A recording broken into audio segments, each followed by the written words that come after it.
Appropriate moment, I heard the call from the front of the building. Those who mean business with Jesus, get up here right now.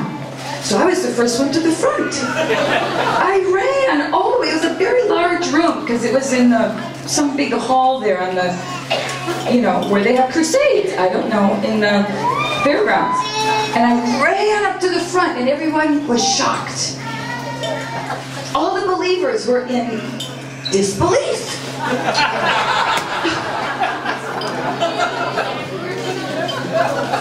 How did she respond to that? Whatever that was. Apparently it wasn't like the best preaching ever. The hilarious thing is, I didn't hear one word the preacher said all night long. So Holy Ghost is up to some fun business. He literally plugged my ears. Wow. The whole night the guy was up there. Of course, I didn't even see his face because I was looking at this face, the Jesus face. Oh, wow. And, we must be reminded that salvation is supernatural. And, we do our little part, but it is all supernatural. It is the Spirit of the living God hovering and revealing and opening eyes and touching and letting you feel. You must feel. I highly believe in feelings. Yeah. It's not a legal contract you've entered into. No equal partners here. Forget about it. It's him, and he's just all good, and he's all kind, and he's all gentle, and he's gonna melt you down. He's just gonna what? It's a love ambush. You don't have a chance.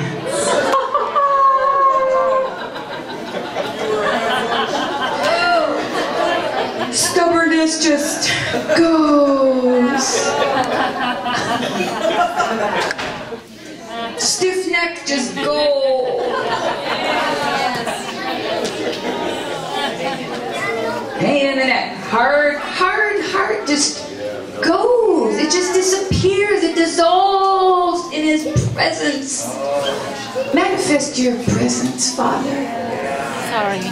In such a degree. There's just a meltdown. Just meltdown of His sweetness, of His goodness.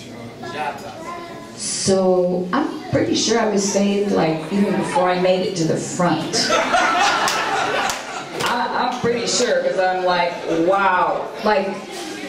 This God loved me. I knew He loved me. I knew He loved me. I knew it. I didn't know why, but I know He loved me.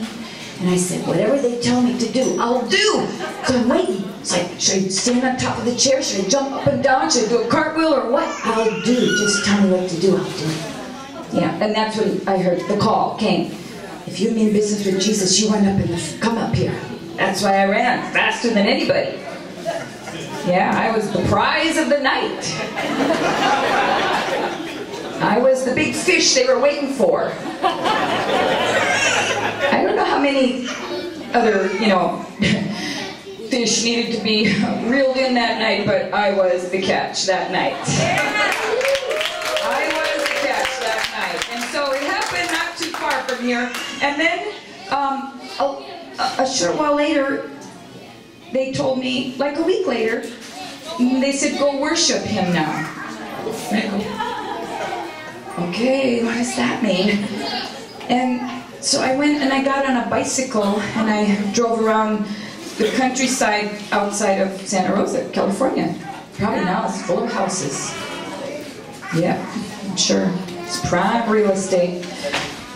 This was in 1974. Yeah. I was only 3 years old. How was that? How was I riding a bike all by myself? Oh, I had training wheels, that's right. Anyway, but it's just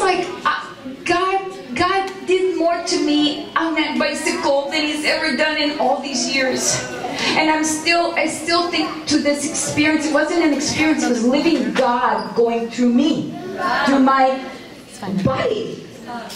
Through my body. He went this way and that way, like a wave, like a wave. Like I was not there. Like he dismantled every particle and just went right through. And then he turns around and he goes, ah. And I'm riding a bike. I'm just riding the bike, trying to mind my own business. I'm screaming, I'm laughing, I'm crying, I'm shouting. All the proper revival manifestations you're supposed to have, I had before I knew anything. I didn't know how to worship. I wasn't raising my hands the right way.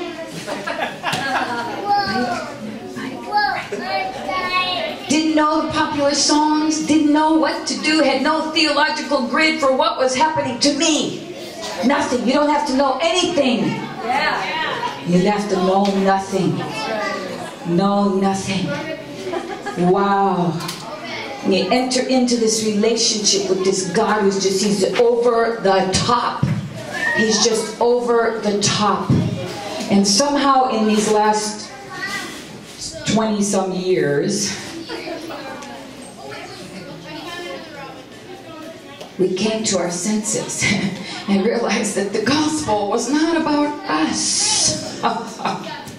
It's about Him. It's about Him and what He did on the cross. That event that is not talked about the way it should be. That is not celebrated the way it should be. We will celebrate tomorrow the resurrection, but I'm telling you, there is no resurrection before there's death.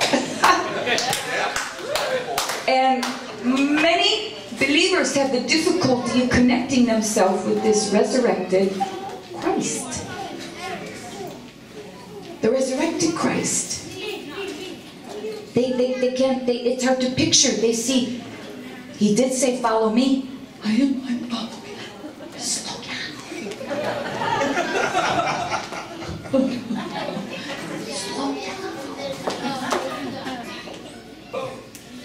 And He slows down.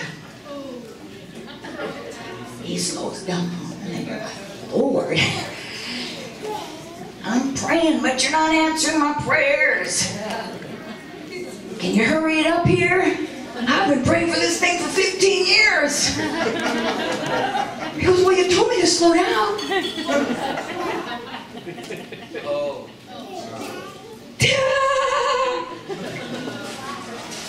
But you see, that's a picture that we perhaps have because there's a disconnect between us and He. Christ is to be within. Within. Christ inside you. Wow.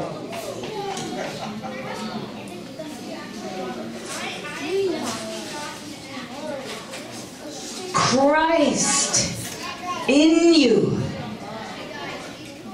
That was the day I was filled with the Holy Ghost on that bicycle. He dismantled every piece of me. I knew I was clean. I knew I was clean. I knew I was clean. That was the witness He gave me, and there was no darkness in me.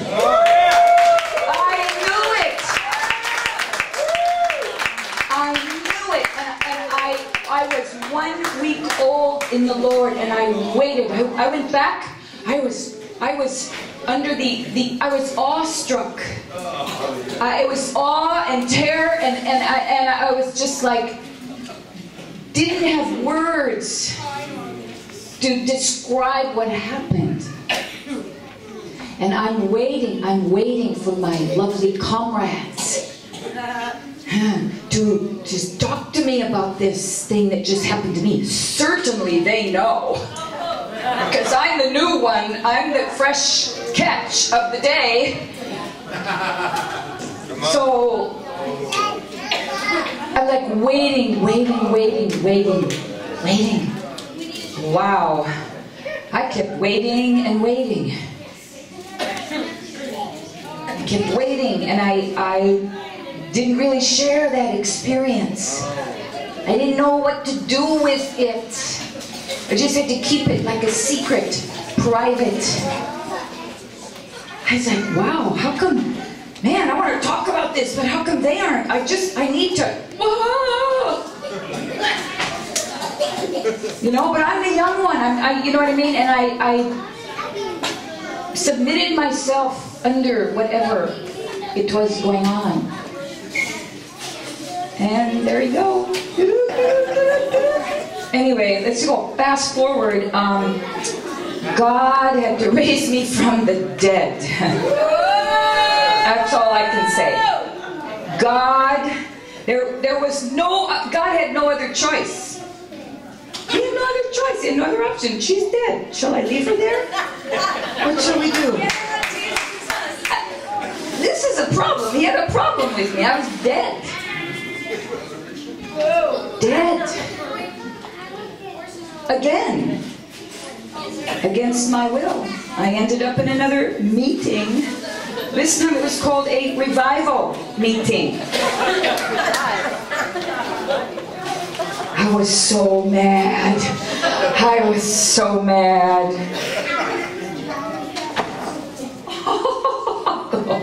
Oh no, you're not trapping me in here. No, I had an escape route and I had a plan. I'm going to go in this meeting with you, but if I smell anything, because we can smell stuff, you know. Oh! Yeah, religion has a smell. The dead fish smell.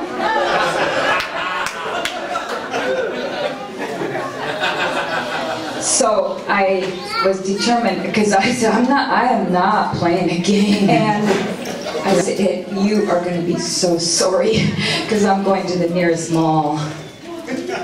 And you'll feel it later. You won't know, but you are going to hurt. Because I'm like, I can't play games, so don't trick me into this. Don't get me in this and trick me, you know. So again, I did not want to go. You see, I had to express my free will. I had to express my feelings. Yeah. Just to make sure God knew that I did not want to be there. He doesn't really care what I think. He really wasn't too impressed. He didn't mind his manners with me. When I said I don't want to be in the building. We walked in, there's like 6,000 people in the building. Oh! On a Monday night. And somehow they saved us a seat kind of right down, almost front and center. Like, I'm going, no, oh, no, no. I don't even know how I got down there. I was so stressed. And the worship started. I just didn't get to my seat. The worship started, and God, my daddy God, manifested his presence to me again, exactly as I was on that bicycle. Exactly as no time had passed. I said, I cried for the first week. We went to every meeting, morning, noon, and night. Remember, I didn't want to be there a few short hours ago. No, morning, noon, and night. Morning, noon, and night. Morning, noon, and night. Morning, noon, and night. And at one point, my husband didn't even want to go, and I go, oh, no, honey, you're going. You're coming. Yeah, I had to set things straight. You see, I got raised from the dead. And he couldn't figure what happened right in front of his eyes. I went from dead to alive to God. Alive to God. Supernatural.